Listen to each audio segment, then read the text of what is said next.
Folks, we have an opening day roster. We got it yesterday. Let's talk about it. You are Locked On Pirates, your daily Pittsburgh Pirates podcast. Part of the Locked On Podcast Network, your team every day.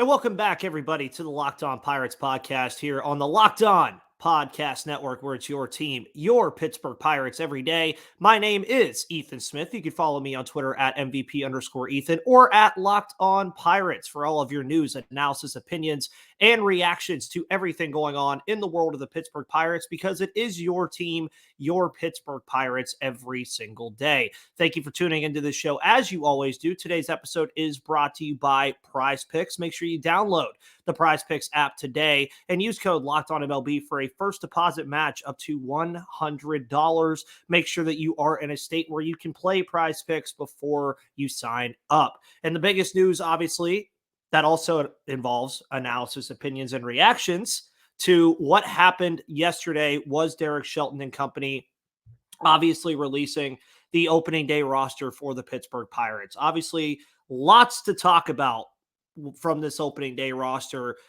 from the obvious things that we kind of expected that were going to happen to really a lot of other things that still leave a little bit of question marks, but those question marks shouldn't linger all that long for this Pittsburgh Pirates team. And just getting right into it, the rotation was, and I believe to me, it still is the biggest question mark of this roster. You look at this roster that the Pirates released yesterday, and you're going to have questions about it. You're going to have some answers. You're going to have some questions. But the biggest question mark is still the rotation at this current juncture. And the rotation that the Pirates appear to be going with, at least to start the season. Now, again, this is not the rotation the Pirates are going to have even maybe 2 months from now. This is not the rotation they're going to have at the end of the year. This is a rotation that they're starting the season with what they have at their disposal right now that they feel most comfortable with. And you looked at the rotation, you already knew three. You had Mitch Keller, you had Marco Gonzalez, you had Martin Perez. Those were three guys that you knew were going to be in the rotation no matter what. And I also stress this as well for everybody that's been looking at that. Really just look at it this way. The order these guys pitch in does not matter. It doesn't matter if Marco Gonzalez is the number 2 pitcher or the number 5. As long as Mitch Keller is the number 1 that you have going every 5 days, that's all that should really matter. As long as these guys are pitching well every 5 days, that's all that should really matter. So I wanted to stress that first. So you have that top 3. And then I think one of the bigger surprises that came from this is that the Pirates actually did bring Jared Jones north with the team. Jared Jones obviously had a phenomenal spring. At the beginning of spring, I was a major advocate in saying that I didn't think Jared Jones needed to start on the opening day roster. He went on to pitch 16 scoreless innings in his time in spring training. He just looked like he belonged. He flashed that velocity that we kind of knew that he had, but he was making real MLB guys look silly all throughout spring training. Got the opening day nod. And it's good for him. Now, I will stress this. I don't think that Jared Jones is going to be on the big league roster for the entirety of the season, seeing as his pitch counts across his career are not exactly what you would expect over a full MLB season. Could be a Roansy Contreras type thing. Back when Roansy was like a lot better than he is now, whenever the Pirates did send him down to the minor leagues to get him a little bit of a break, basically shutting him down and then brought him back for the end of the season. That's something you might see with a guy like Jared Jones, but they also have another player, Paul Skeens, that could probably slot into that space, especially if Jared Jones needs that time. But the biggest hoopla, if you will, that came from this rotation decision was the fact that Bailey Falter is in the rotation for the Pittsburgh Pirates. And this was a decision that sees him chosen over Paul Skeens. It sees him chosen over Quinn Priester. Sees him chosen over Eric Lauer, Willie Peralta, obviously Chase Anderson, who's no longer here anymore. And it just doesn't really make a bunch of sense to me that Bailey Falter is in the rotation at this point. I don't really know what else the Pirates really need to see from a guy like Bailey Falter. I believe Jason Mackey this morning on Twitter said that in 16 outings since his arrival in Pittsburgh, he's given up a run in 14 of them, and he has like a +6 ERA at this point. I just don't really see the point outside of, maybe allowing him to eat innings. Just so some of these guys can ramp up a little bit more. That's like the only logical explanation that I can bring up to myself for Bailey Falter to be in the rotation, is that they're just going to let him eat a couple of innings in April and maybe slide a guy like a Luis Ortiz, who also made the roster, over into the rotation. You also have Roansy Contreras, who they view as a bullpen arm right now. But as far as this rotation is concerned, I mean, that top four, I think, has a lot of potential. Jared Jones, especially, if he can come up and do what he was doing in spring, Rookie of the Year votes could be on the way for him. And I mean, obviously, you have Yoshinobu Yamamoto and Shoto Imanaga and a lot of other top rookies that are going to fend for that spot. But if Jared Jones has a solid season, folks, don't be surprised if he gets Rookie of the Year votes. And you're also looking, now that you have a top ace in Mitch Keller, he's an ace pitcher. You have two veterans in Martin Perez and Marco Gonzalez, who should be able to eat innings and also do it well. Martin Perez actually had a pretty strong spring. Marco Gonzalez had an up and down spring. But at the end of the day, with guys like that, you know exactly who they are. These are not prospects that you're trying to figure out and see, oh, who is this guy? Like, why is he set up like this? And we all knew the starting rotation going into this season was going to be the weakness of this team, outside of maybe one other position group with one player, but nothing you can really do on that one. That was the decision they made. But this rotation, again, you're going to see a lot of different names go through this rotation. I've predicted you're going to see double-digit names in this rotation that are going to get starts this year. You're looking at Paul Skeens later this year. I think he will eventually come up. You're looking at Luis Ortiz. You look at Quinn Priester. You look at Eric Lauer, Willie Peralta. You can even throw JT Brubaker and Mike Burrows in there if you want to at some point this season. So this rotation, again, is going to look very, very different to what we're seeing right now. And hopefully it won't include Bailey Falter in it later in the year. I don't think that he's going to be in the rotation very long. I just really don't. I think this is something that they just have a guy that they know can eat innings and doesn't do it particularly well, but he can eat innings. And I think that thought process is there to let a guy like Luis Ortiz ramp up in the bullpen, let a guy, I don't know, like Paul Skeens ramp up in AAA and bring him up. But of the options that you had available, I mean, even Quinn Priester, I think I would be more excited to see than Bailey Falter at this point, because at least with Quinn Priester, there is some upside there. I do understand having Quinn Priester in AAA alongside Skeens. I think that's a smart idea. Get him as many reps as you can as possible. And with some of the things that are going on in the bullpen, which we'll get into after the ad break, I understand a lot of the decisions that were made with the pitching. Falter's really the only one I don't get. And again, it's possibly something that once you see some of these guys come back from the IL, that again, we'll talk about shortly, maybe this is just that. Maybe they just need Bailey Falter to start for 1 or 2 games while these guys recover from the IL and then come up, and then you slide Luis Ortiz to the rotation. These are things that we're going to be keeping our eye on and seeing what's going on. But that's the starting rotation portion of the opening day roster. We'll get into the bullpen here in just a moment and then slide over to the field. But before we do that, folks, let's talk about Prize Picks. If you're in an eligible state, download the Prize Picks app today and use code LOCKEDONMLB for a first deposit match up to $100. I've already done some of my season-long ones on Prize Picks because, Prize Picks is your place to do your daily fantasy sports throughout the year. It is the largest daily fantasy sports app in America. And again, you can get a first deposit match up to $100. You can even bet alongside some of your favorites like Meek Mill and Sugar Sean O'Malley. You can find daily specials where they'll have, I don't know, like Spencer Strider more or less half of a strikeout basically for free. You can get more payouts through these things. And again, you're not playing against anybody. You're playing against the numbers. You're playing more or less. That's all you're doing with Prize Picks. It's super simple. It's super easy. So again, make sure you download the app today. Use code LOCKEDONMLB for a first deposit match up to $100. You can be ready for opening day against the Miami Marlins with Prize Picks. So make sure you do that now and enjoy making some money with America's largest daily fantasy sports app, Prize Picks.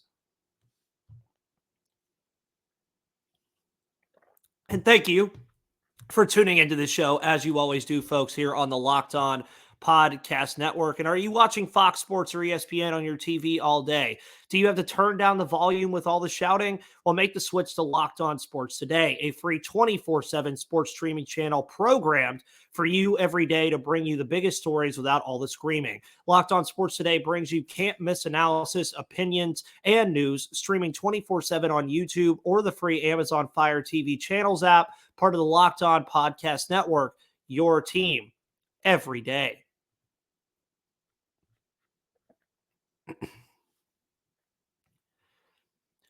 And folks, welcome back to the Locked On Pirates podcast here on the Locked On Podcast Network, where it's your team, your Pittsburgh Pirates every day. And of course, Melly wants to say hi to everybody. She's excited that opening day week is here. She's excited. We're ready to go. You see it. She's ready. She's ready to go. I'm ready to go. We're just a few days away. And we're going to have some special guests on the show for all of you this week.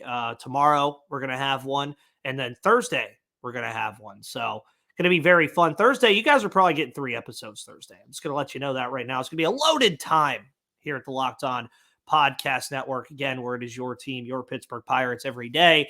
And the opening day roster, we talked about the rotation at the top of the show. And again, it's not going to look like this even a month or 2 months from now. And the bullpen especially is not going to look the way it does now at all. The bullpen arms they selected were David Bednar, Aroldis Chapman, Hunter Stratton, Ryan Borucki, Josh Fleming, Roansy Contreras, Luis Ortiz, and Ryder Ryan. So some NRIs in there, some moves that are going to have to be made to get these guys on the opening day roster. Some of them not on the 40-man, like a Jared Jones, like a Ryder Ryan, like a Hunter Stratton. Those guys are not on the 40-man roster, so moves will have to be made. And some of those moves are already IL stints. You obviously have Carmen Mlodzinski and Colin Holderman starting the season on the injured list, which is a big reason why some of these decisions are being made. Carmen Mlodzinski and Colin Holderman are going to be integral parts of this bullpen. So as soon as they come back, I think you will have the likes of a guy like Josh Fleming or Ryder Ryan or Hunter Stratton probably getting either DFA'd or sent back down to the minors with the options they might have available. What really was interesting about the bullpen makeup, I think, was the fact that you have both Roansy Contreras and Luis Ortiz in the bullpen. Luis Ortiz was a guy, especially myself, that I thought was penciled into that rotation. They elect to go with Falter first. I do think some of it has to do with the fact that you know that Ortiz and Roansy can go deep in innings, as seeing as they've both been starters at this level. They could both go maybe 2, even 3 innings. And when you really only have Bednar and Chapman, who you would like to keep later in games, outside of that, all you have is Stratton, Borucki, Fleming, and Ryan. So not the deepest of bullpens that we've talked about in the offseason about how deep this group was going to be. Well, right now, having Colin Holderman out and having Carmen Mlodzinski out, as well as Dowry Moretta having Tommy John, has kind of made this a thin group to start the season. And that's, again, it's not going to be very long. I believe Holderman is on the 10-day, Mlodzinski's on the 15-day. You also have the option of Jose Hernandez, who they sent to AAA. A lot of people, including myself, thought that he would make the roster opening day as well, but he did not. So definitely have some sit-ins in this bullpen to start off. And even so, with Mlodzinski and Holderman out, again, they're not going to be out very long, but even so, I don't think I'm all that scared of what the bullpen looks like at this juncture. I mean, you still have Bednar and Chapman, who are going to be able to shut down the 8th and the 9th inning, hopefully. Ryan Borucki proved himself last year to be a pretty valuable bullpen option. I've loved what I saw from Hunter Stratton in spring training. Ryder Ryan and Josh Fleming, they'll be able to go out there and get you an inning of work. And then Luis Ortiz and Roansy Contreras, if a starter doesn't have a good day, I trust Luis Ortiz as the long relief starter. Rowanzi, we'll see what happens there. Very big that he was actually moved to the bullpen right away. I thought that there was a possibility that they would send Rowanzi to AAA, but he is out of options, and I don't think a guy like Rowanzi Contreras would clear waivers. So having to keep him on the roster, I mean, get him bullpen work, let him ramp up. Maybe you slide him into the rotation later this year, much like Luis Ortiz. I think the same thing. Let Luis Ortiz prove it to you first, and then maybe you slide him into the rotation later this year. That is not an illegal thing to do in baseball. I want to stress that 100%. They can do this. And really, with the bullpen makeup, this bullpen's going to be strong. We saw that it already, I mean, it was ranked third, I believe, in projected WAR on MLB.com. It's going to be a strong group. And this doesn't even include a guy like Braxton Ashcraft. You could even include Kyle Nicholas back in this fold at some point if you wanted to. And then obviously Majinski and Holderman are going to come back. You're going to have the likes of Jose Hernandez be involved at some point. Hopefully Baraki has a strong season again. Hunter Stratton has a decent amount of upside. And you have that 1-2 punch of Bednar and Chapman. So I still like this bullpen a lot. It's obviously not the bullpen that we expected to have going into opening day, but injuries happen. Viruses can happen. It's not going to be that long before we actually see the bullpen that we're really expecting to see in Pittsburgh. And then when you move to the field, things get a little interesting. There's obviously the known commodities that we knew were going to make the roster. You obviously have Andrew McCutchen. You have Rowdy Tellez, O'Neill Cruz, Key Brian Hayes, Brian Reynolds, Jack Sawinski. Those were the guys that I think that we all could slot in and say, all right, these guys are definitely on the roster. Then you moved to catcher and you were wondering, okay, well, is Henry Davis going to make the roster? Yes, he was going to always make the roster. He was never going to go to AAA. He was never going to get sent down. I don't know why that was even a conversation. I don't even know why it was a topic. It shouldn't have been a topic. He was always going to stay up. Now, Yasmani Grandal starts the season on the IL, having some running issues and some foot issues. And Jason DeLay gets the nod as the backup catcher. Perfectly fine with that. I think that's something that worked out well between Henry Davis or Jason DeLay and Endy Rodriguez last year. I don't think it'll be, unless Henry struggles a lot with Keller, I don't think you're going to see that dynamic you saw last year where Jason DeLay was the only person that could catch Mitch. I think you're going to see a lot of Henry Davis catching. You're going to see Jason DeLay obviously catch maybe once to twice a week. And they're going to let Henry fly, man. They're going to let him use his wings and fly at the catcher position as they should. This is something that I've said for a minute, that they need to just let him make mistakes. They need to let him learn the position because it's the position that you drafted him as number 1 overall a few years ago. That's something they need to just get done. As far as some other known commodities, we know Key Brian Hayes obviously is going to be the everyday third baseman. You know, O'Neill Cruz is going to be the everyday shortstop. It appears the way things are looking, that Jared Triolo is going to be the everyday second baseman. And you look at some other things. Obviously, Brian Reynolds and Jack Sawinski are expected to be in that outfield a lot. You expect Kutch to probably DH a good bit. You look at some things, though, with how this roster was constructed and the bench bats that were brought up here. You have Connor Joe, you have Jason DeLay, you have Edward Olivares, who is your 4th or 5th outfielder, and you have Alo Williams. The hoopla here, much like Bailey Falter, came from the decision to keep Alo Williams on the roster rather than Eli over Peguero, who at first many thought was the number 1 guy at second base, and that they would keep Jared Triolo as that utility bat. Jared Triolo had a torrid spring. I don't know what word I was trying to say there, but he had a phenomenal spring. That's the word I was more probably looking for. And he got the nod at second base. So that makes that a little more interesting now, because now you don't have Triolo really flying around the diamond every day, even though I think that's something that he'll still do quite a bit. And you keep Alo Williams over a guy like Liover Peguero. Now, I will say this about Alo Williams. His glove plays really well. He's going to be able to play second base, shortstop on days that Triolo might, like a day off for Key Brian Hayes could be a day where you see Jared Triolo slide over the third. Alo Williams can play shortstop behind O'Neill Cruz if he has to. Now, his bat, obviously, not the greatest thing in the world. That's where a lot of people would rather see Peguero. I'll say this. if Peguero goes down to AAA like he is, and he absolutely tears up AAA, and Alo Williams is up here and really not offering anything outside of the glove, you'll see that move be made relatively quick. I think, again, it's something with Peguero where they want to see him prove it. I don't think proving it in AAA really amounts to all that much, but I guess that's how the team views it. But if Alo Williams hits a little bit, you have a very good glove behind an O'Neal Cruz and a Jared Triolo, and you could have one of the better defensive infields in baseball if a guy like Alo Williams can hit. Now, do I expect him to hit? No. Just plain and simple. No, I don't expect him to hit at all. But I'm not entirely mad that they sent Peggy down right away, especially with Jared Triolo being the everyday second baseman. I do think it's important for Liover Peguero to get at-bats every day. I think it's important for him to continue working on things he has to work on. And if that has to happen in AAA, then that's the decisions that baseball teams have to make. And you're seeing a lot of these decisions the Pirates have to make now, and they're tough decisions. And leaving Peguero in AAA is one of those tough decisions. Now, it also makes you wonder what in the world happens with Nick Gonzalez at this point, because Nick Gonzalez is quickly losing a spot on this roster. Even Liover Peguero couldn't get a spot on this roster right away. And for now, Nick Gonzalez could get buried, and this is all with Termarr Johnson coming up here next year.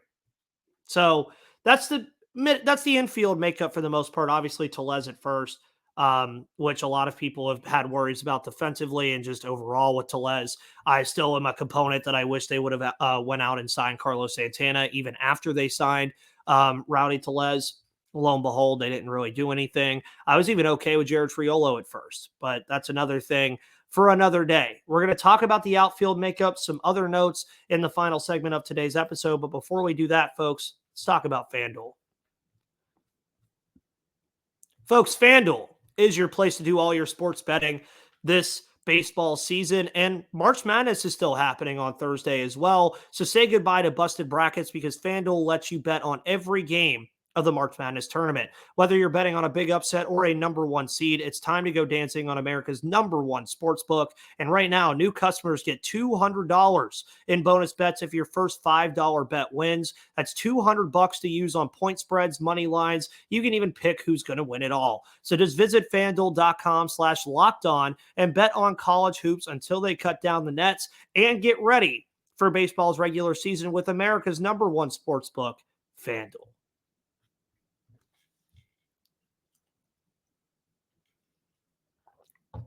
And folks, welcome to the third and final segment of today's episode of Locked On Pirates here on the Locked On Podcast Network, where it's your team, your Pittsburgh Pirates every day. Again, my name is Ethan Smith. You can follow me right there on that lower third at MVP_Ethan or at Locked On Pirates for all of your news, analysis, opinions, and reactions to everything going on with this wonderful black and gold baseball team that I will be covering going into my fourth regular season covering this team.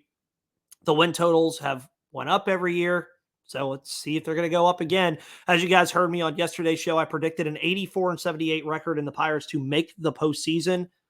We'll see how that goes. Tomorrow's show, well, one of tomorrow's shows, will be all about over-unders for the season, over-under win totals, over-unders for players. That could be from Prize Picks or FanDuel. We'll be doing all of that stuff. We'll be doing best bets of the season across baseball in the final segment of tomorrow's show. But we also have, again, we have a special guest tomorrow in the afternoon, so you guys are going to like that a lot.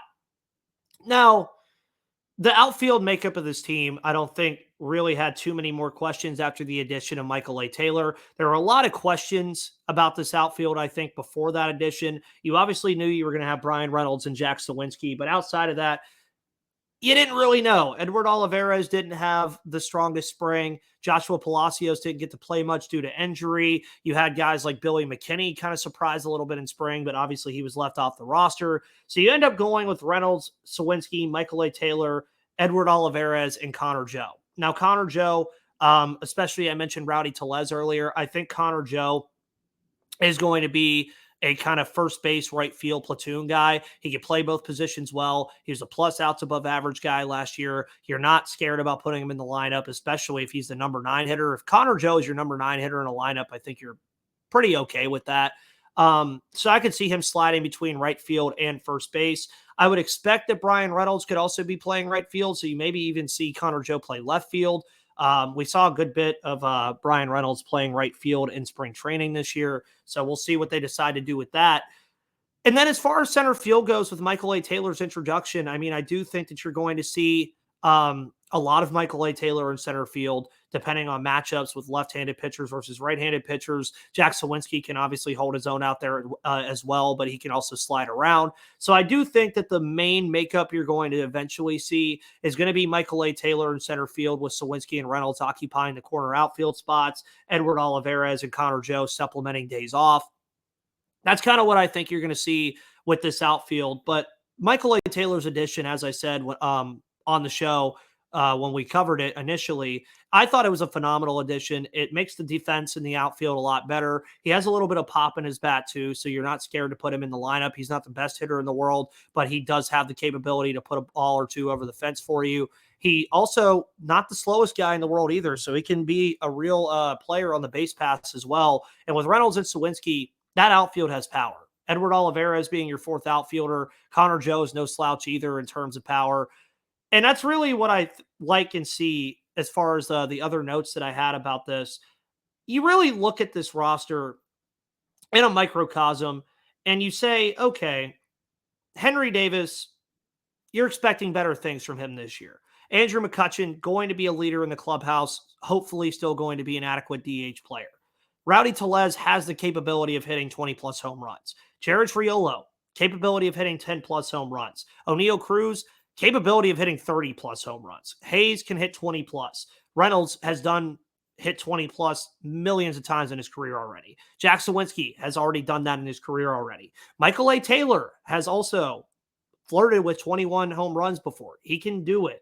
Connor Joe can be a 10-plus home run guy. Jason DeLay, Edward Olivares, I brought up his expected home run rate last year. He already hit 12. He can hit 10 too. Alo Williams and part 2. So there's really only 2 guys out of all those position players that I don't think can hit 10-plus home runs. But what that tells me is power, like we saw in spring training, is going to be a big part of this team's development. It's going to be a big part of this team's identity.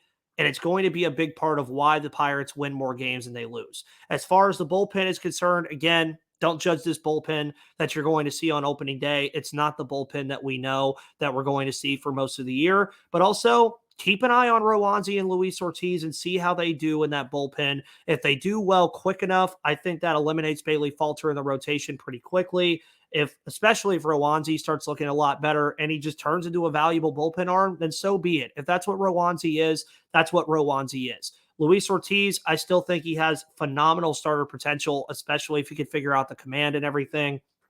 And I'm ultimately just excited to see some of these free agent additions like Martin Perez, Marco Gonzalez, Aroldis Chapman, some of those NRIs. I'm excited to see what Taylor and Olivares can do and what Tellez can do. I'm really excited just for this season overall in general. And again, we're going to have 2 more special guests on the show for you coming tomorrow and Thursday. Folks, you're going to be getting episodes up the wazoo the next couple days because opening day is Thursday at 4:10 Eastern time. We will be here covering it all here on the Locked On Podcast Network. And make sure, folks, that you check out Locked On Sports Today after you check out this. And also, make sure you follow me on Twitter at MVP_Ethan or at Locked On Pirates for all of your news, analysis, opinions, and reactions to everything going on in the world of the Pittsburgh Pirates. You can follow this show on YouTube, Spotify, Odyssey, Google Play, or any of your audio platforms because it is free and available to you Monday through Friday as part of the Locked On Podcast Network. Folks, have a wonderful rest of your Tuesday. See you tomorrow. But until then, see you on the flip side.